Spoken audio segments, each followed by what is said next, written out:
Gerakan sholat pun dijadikan bahan mainan. Ngapain pertanyaan gue?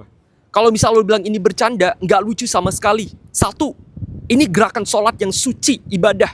Kedua, lo nggak pakai baju, bilang dengan gerakan sholat ini. Yang ketiga, lo samakan keringat lo dengan air wudhu. Dan lo ketawa-ketawa sama semua orang, live stream dan di post. Ini postingannya tuh udah viral di beberapa platform sosial media. Masalah dari yang kemarin belum selesai, sekarang udah lagi ada yang harus kita kawal. Jadi stop banget kasih panggung ke orang-orang yang memang sudah secara jelas problematik dan mempunyai resiko untuk generasi-generasi muda mengikuti hal yang dilakukan seperti ini. Nggak lucu sama sekali. Dunia hiburan digital kembali diramaikan oleh kontroversi yang menyeret nama streamer Big Mo alias Muhammad Jana. Sosok yang dikenal aktif melakukan siaran langsung itu mendadak menjadi perbincangan hangat di TikTok hingga X setelah sebuah potongan video live streaming viral dan memancing reaksi keras dari publik. Dalam cuplikan yang beredar luas, Big Mo terlihat berpamitan kepada penontonnya dengan alasan ingin menunaikan ibadah sholat. Namun beberapa saat kemudian, ia diduga memperagakan gerakan salam secara tidak serius dan langsung menghentikan proses tersebut untuk kembali melanjutkan siaran langsung di depan kamera. Aksi yang diduga dilakukan demi menjaga suasana hiburan dan mempertahankan jumlah penonton itu langsung memicu gelombang kritik. Banyak warganet menilai bahwa ritual ibadah seharusnya tidak dijadikan bahan candaan ataupun gimmick demi kepentingan konten. Hiburan ada batasnya, jangan sampai semua hal dijadikan bahan gimmick cuma demi views, tulis salah satu komentar yang ramai dikutip pengguna media sosial. Kontroversi ini pun membuat kolom komentar akun sang streamer dipenuhi berbagai tanggapan bernada kecewa. Sebagian pengguna menilai tindakan tersebut menunjukkan kurangnya sensitivitas terhadap hal-hal yang dianggap sakral oleh masyarakat. Di sisi lain, peristiwa ini kembali memunculkan perdebatan lama di kalangan industri kreator digital mengenai batas etika dalam dunia live streaming. Persaingan yang semakin ketat seringkali mendorong kreator mencari cara unik untuk menarik perhatian penonton, tetapi publik menilai kreativitas tetap harus berjalan seiring dengan penghormatan terhadap norma sosial dan agama. Hingga kini belum ada pernyataan resmi dari Big Mo terkait video yang viral tersebut. Publik pun masih menunggu apakah sang streamer akan memberikan klarifikasi atau permintaan maaf atas kegaduhan yang terjadi. Terlepas dari pro dan kontra yang muncul, kasus ini menjadi pengingat bahwa popularitas di dunia digital dapat berubah menjadi sorotan negatif dalam waktu singkat ketika sebuah konten dianggap melampaui batas kepatutan. Industri hiburan digital pun kembali dihadapkan pada pertanyaan penting, sampai di mana sebuah gimmick boleh dilakukan demi mempertahankan perhatian penonton.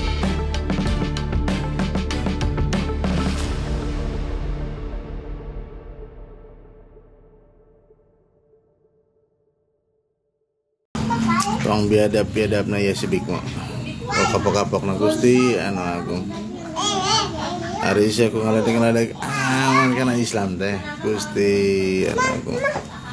Tapi emang si Tibareto mesti cantumkan Gusti Allah, walam tada'an kal yahudu wala nasara hatta tattabi'a millatahum. Nabakari ada Yahudi dan Nasrani jeung reng-renganana jeung jelema munafik, jelema kafir karena agama Islam anu ya'lu wala yu'la alih, agama anu luhur anu tinggi derajatna. Wajar tah si kunjuk Big Mo ya. Mudah-mudahan itu nama si segera eling, segera tobat. Terus nanti kalanting si anak emot Islamnya. Lagi viral soal bercandaan gerakan sholat dan katanya dia juga anak dari seorang koruptor. Waduh, jujur gue lihat video ini agak kesal dan jengkel sih. Yang lebih jengkelnya lagi, kok masih ada yang mendewa-dewakan ini anak pada betah nonton live streaming atau konten-kontennya. Udah gitu, kalau yang gue lihat selalu membawa hal keburukan dalam memandang suatu hal yang gak semestinya lo lakuin. Kayak di video ini. Oh iya. Pantesan gue gelisah. Kayak gue mau sholat dulu ya, bentar ya. Kameranya kayak ini dulu, turunin dulu. Udah.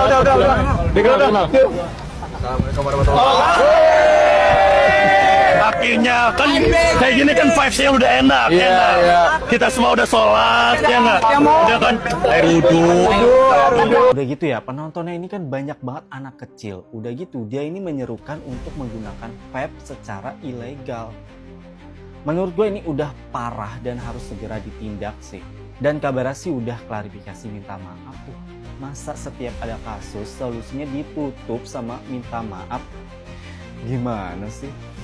Sepertinya Mas Bigmo ini nggak pernah belajar dari kasus kakaknya ya. Kakaknya kan sempat terkena kasus sampai masuk penjara gara-gara konten, gara-gara omongannya yang tidak dijaga. Lah ini kenapa diulangi lagi Mas? Jadi buat yang mau tahu kronologinya tuh ada di sini nih, kalian baca sendiri. Kita tahulah bahwa agama atau ibadah, ritual agama itu sesuatu yang suci, sesuatu yang sakral, sesuatu yang tidak boleh untuk bercandaan gitu. Tapi kenapa sih kamu nggak belajar dari kasus-kasus terdahulu? Banyak orang yang memakai agama sebagai bahan bercandaan. Pada akhirnya apa? Mereka masuk penjara. Sebagai konten kreator, mungkin Mas Bigmo ini pengennya kan kontennya banyak yang nonton, kontennya viral terus. Tapi ya konten itu juga harus pakai otak, harus pakai pikiran, pakai etika, pakai adab. Jangan sampai karena ngeburu viralnya aja gitu. Nafsu banget pengen viral terus, pada akhirnya apa? Pada akhirnya terjerat masalah yang akan merugikan Anda sendiri. Anda harusnya belajar dari kasus kakak Anda yang sampai sekarang harus ada dalam penjara gitu. Jangan sampai Anda juga mengalami nasib yang sama. Coba Anda harusnya belajar dari kasus-kasus seperti Lina Mukherjee dulu yang akhirnya jadi masuk penjara gara-gara dia makan daging babi ya. Daging babi itu semacam bismillah gitu. Sensitif Mas, apalagi Anda bercandain tentang sholat, tentang air wudhu. Itu sesuatu yang tidak etis, tidak pantas. Semoga dengan adanya kasus ini tuh Anda banyak belajar lah. Kalau Anda tidak cukup belajar dengan kasus kakak Anda harus belajar dari kasus Anda sendiri. Guyonan tahe. Karena kalau misalnya dikritik, dikoreksi, dibahas, bilangnya kayak gini teman-teman semua. Ini kan cuma bercanda. Kaku amat sih ente jadi orang kayak baru keluar dari goa. Dan ini sudah diprediksi oleh Al-Quran dan Allah melarang hal yang demikian. Qul afabillahi wa ayatihi wa rasulihi kuntum tastahzi'un. Ya apakah dengan Allah, dengan ayat-ayatnya, dengan para rasulnya, kamu jadikan bahan olok-olokan, kamu jadikan bahan bercandaan. Ya, teman-teman semuanya di sosial media memang kita bebas gitu kan. Bebas berkreasi, bebas melakukan kreativitas, bebas melakukan apapun. Tapi kebebasan ini bukan berarti tanpa etika. Ingat itu perlu digarisbawahi. Bebas bukan berarti tanpa etika. Apalagi ini sudah melanggar norma. Norma berbusana, etika berbicara, dan juga beragama. Dia bantai semuanya itu, ditabrak semuanya itu. Ya, bicara asal ngomong aja. Busana telanjang dada loh.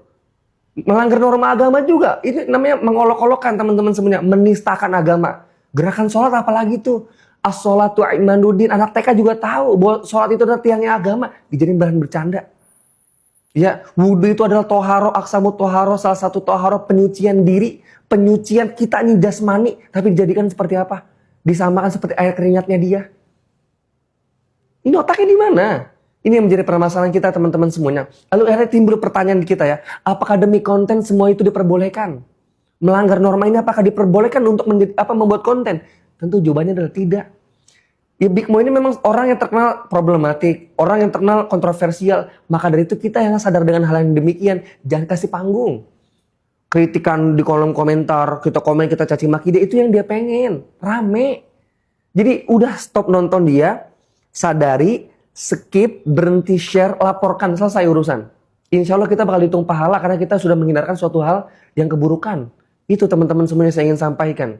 Ya, buat para konten kreator juga, ya keringnya ide bukan menjadi alasan kita harus melanggar norma. Ya, lucu itu butuh kecerdasan. Lihat Bang Komeng. Ya, apapun bisa jadikan objek lawakan dia, objek komedi dia.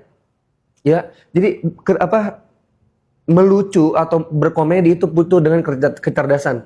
Bukan keberanian untuk melanggar norma, melanggar aturan, melanggar sesuatu apa yang Allah telah tetapkan, bukan seperti itu. Jadi saya berharap buat teman-teman semuanya agar lebih bijak, ya, yang membuat konten ataupun yang menonton konten, kita harus menjadi orang yang bijak dalam menggunakan sosial media.